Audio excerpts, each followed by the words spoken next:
What is up, my dudes, my girls, my mans, my womans, everything in between, above, beyond, before, after, and down the street barking at Miss O'Leary's dog? What is up with you guys? I am excited. I got a new camera. So, we've been talking about upgrading the equipment for a little while because the quality on the old videos was a bit bad. And we're trying to improve. So I bought myself a new camera, much better than the last one. And, I decided, excited, gotta get going, gotta go straight in, gonna test it out, maybe get a match video, and, Ryan and Andre are busy. Okay, that's not gonna work. Box open, no, wait, local store doesn't sell Vanguard boxes anymore. I could do Dragon Ball Super. Oh no, that's expensive, and I don't have money because of the camera. Okay, all right. I guess it's deck profile. Deck profile. Okay, what do I have to profile that I can show? Oh, jeez, it's Shadow Paladin, isn't it? Yep, it's Shadow Paladin. This is a deck I've been avoiding profiling for a little while, just because it's really a boring deck in terms of build. There's only like a couple spots you can iterate on, and most of the stuff comes down to either it cycles itself, so it's good, or not cycles, it pluses, because they don't retire or anything. Yeah, so it either pluses, so it's good, or it hits hard, so it's good. Yay! So, not a lot to talk about within this deck, which is why I've been putting off profiling it. Also, I tried to make the build more interesting. I tried to put in, like, the blaster engine. I tried to go for Cursed Lancer, a couple other tech choices to try and make the build, be able to do more things. I tried to put in the Cursed Lancer so I could have a ton of CB costs and just pay for all of them. I tried to put in the Blaster Rapier so at least I could, do like a consistency, retire-based focus. They didn't really work. I tried my best. I sort of just had to default to the boring stuff that everybody plays in this deck. So, I guess, without further ado, let's talk about the boring stuff that everybody plays in this deck, and why it's good. So, the first card is good old Peanut Butter Dragon. If you don't know what he does, Force Gift, first of all, and then Act, Counterblast 1, sack 3 dudes. Your opponent sacks 3 dudes, he gets 15k and a crit. And then he has a second ability, which you only use once in, like a blue moon, where you can Soul Blast to grade 3, and if your opponent has no rear guards, you deal them a damage if they're at 4 or less. It's an okay skill. I actually have gone into that once or twice, mostly like my opponent's healing, just because shadows can produce a lot of big numbers just across the board, so you really want your opponent to be at 5 so they really feel that pressure from those big 40 plus swinging rear guards. The first skill is it gives him pressure on his own, which is good. It knocks out some of your opponent's resources, which is also good, really helps in the Excel matchup. And yeah. Don't know what else to say about that. It helps clear your board off if you've filled your board with a bunch of crap because of some of the effects in this deck. Oh, the reason I'm only playing 3, this dude is overpriced as hell. He is not unexpected to be seen at like $40 to $50, and it's just not worth it at that price.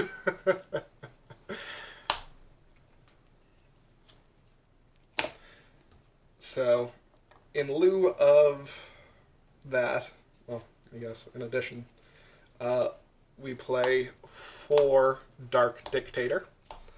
What Dark Dictator does is gets 2k for each of your rear guards, during your turn as a continuous ability. And then Act, Counterblast 1, call a grade 2 or less from your hand. It gets 5k, and your opponent chooses a rearguard to retire. So this guy is just good. He is just straight consistency. Get a pop every turn, boost a column every turn, always swings for big numbers. Like, there are legitimately some matchups in which you just want to be playing straight consistency. And in that matchup, he's even better than Peanut Butter. It's shocking because he's just such like a simple trial deck card that you wouldn't expect him to be a higher pick in matchups than, you know, the poster boy VR. But legitimately just being able to always swing for 30 plus, have a side column that's always going to be swinging for 23 plus, and being able to knock out a resource every turn. Just really good, especially in those grindy matchups.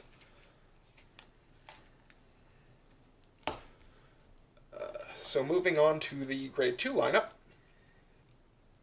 We got 4 copies of Darkness Maiden Maka. It should be pretty obvious why we run 4. Her ability, if you don't know, is Act, Counterblast 1, call a grade 1 or less. She gets 5k and you draw a card. So it's just a straight plus. Swings for good numbers every turn. Nothing to complain about. Obvious staple. Then we have 4 copies of our boy Blaster Dark. Really don't care which art. Some people like the purple one better, some people like the black one better. Personally, couldn't care less.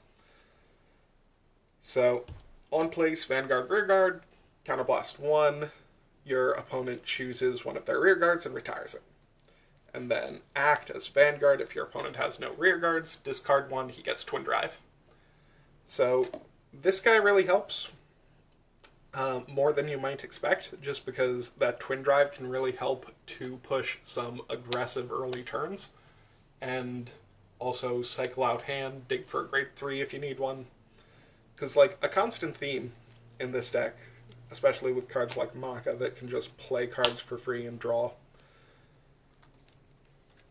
and sort of a constant theme for Shadow Paladins in general, is that they can just make everything into high-tempo play. Just because it's like, hey, I call my Maka into grade 1, and usually that would be endangering my hand. But nope, Maka can intercept, and I get to draw to replace the grade 1. So I'm just filling my board for no cost. And now I am Twin Driving, so I can get extra aggression for no cost, and threaten you on my grade 2 turn for no cost. One could even argue that the discard for a Twin Drive is a slight benefit because it's a cycle. So, yeah, Shadow Paladins are just stupid in terms of tempo. And they always have been. Well, Luar definitely was. One could make, There are some points where it gets fiddly. Anyway, next grade 2. Tragic Knight. Forgot it. Forgot his epitaph. Tragic Knight Kothbud. He gets 3k for every rearguard you have more than your opponent. So, oftentimes this deck will bust out a full board turn 2, and so then he's just swinging for 25 that is on his own because your opponent didn't call anything, it was turn 1. What are you, crazy?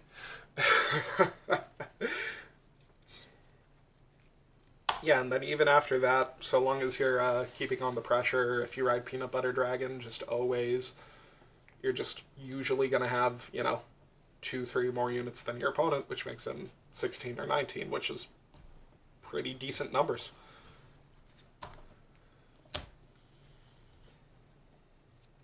I resisted this guy for a while just because he's so straight line, just beat. But he really does, he brings the deck together a lot. Because you really just want to have that big guy there constantly poking for big numbers. Alright, next up, the grade 1s, and one card that I think is a little more unique to my build. I got 2 copies of Abyss Router. When placed, Soul Blast 1, call a grade 0 from your hand, and then draw a card. So, 7k base, by the way. A little bit of a downside, but not a huge one. I love this card. This card helps you rush early. This card helps you build a board for peanut butter.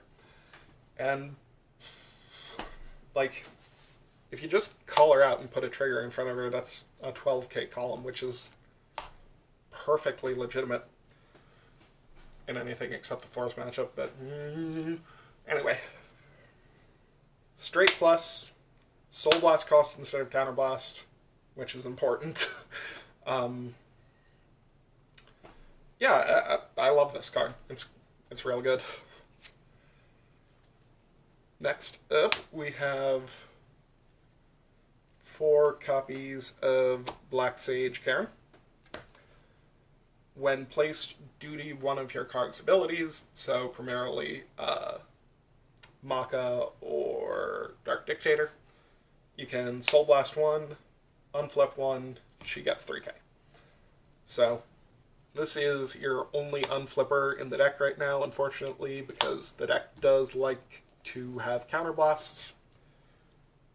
You can usually turn a counterblast into, like, at least a retire, so...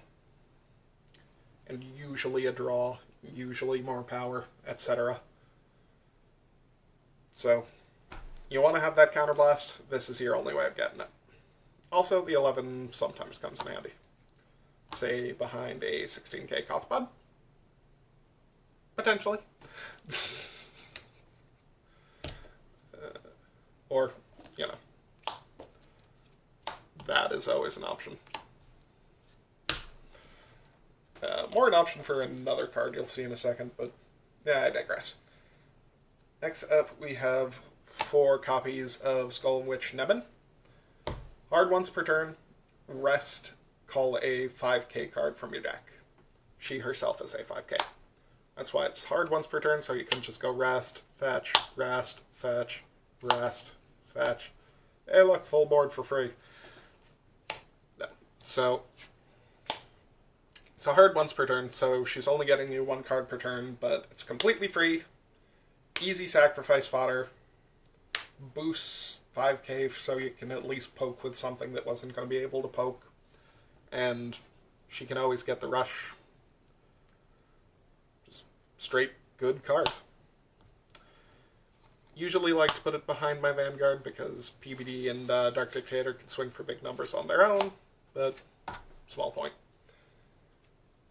Next up, we have 4 copies of Blaster Javelin. When placed, counterblast 1 if you have another grade 1 or less rearguard, draw a card, and he gets 3k. So, another card that can swing for 11, so that's an option. And again, a free draw. Well, not free because of counterblast. You know what I mean. A draw. And you don't have to sacrifice a card for it. You just have to pay resource. Happy? Yeah, so... Obviously, like, this deck draws a lot of cards for literally no reason. It's super good because you can legitimately fill the board up for no cost, or just start playing measured draw paced and just, you know, stay defensive with 13 cards in your hand for no reason.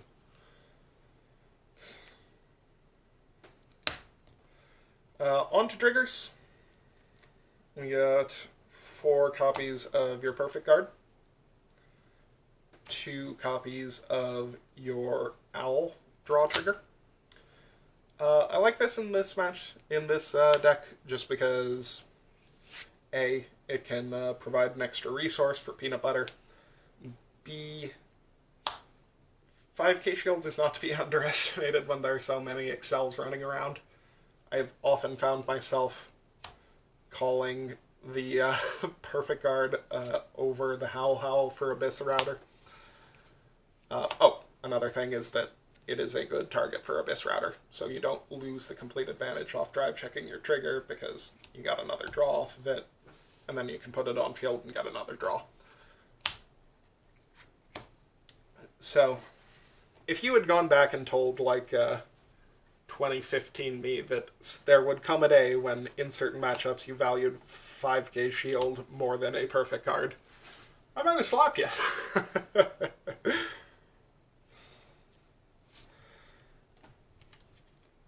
Next up, should be fairly obvious. 6 crit. 3 of each, no reason. 4 heal.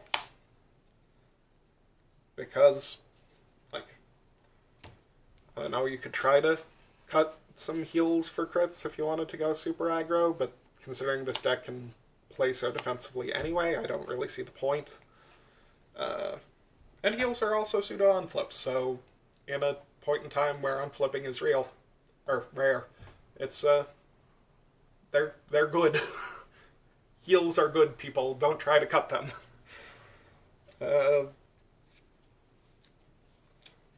Force gifts. Nothing special. So, my feelings on this deck overall. Solid. Easily tier 2. Possibly tier 1. I go back and forth. I sort of mentally call it just 1.5, despite the fact that I don't like 0.5 tiers. Just to make it easier for myself, because I don't know whether it should be properly in tier 2 or tier 1. In Japan it was tier 1, but that was just because everyone and their mothers picked it up, because Japan loved Shadow Paladin. In terms of initial performance, I was a little bit down on it, but since I switched to the more standardized build, it's just a lot more consistent and powerful and gets a ton of games. Like, I'll be honest, it's not a terrifically fun deck, just because it's just like, hey, I throw shit on board for free. Hey, I beat for big numbers for free. I'm not actually playing Vanguard, I'm just sort of sitting here. So yeah, long and the short of it is Shadow's good. Ostensibly, your worst matchups are like protect matchups where they can play a little bit more grindy than you. People tell me the OTT matchup is bad.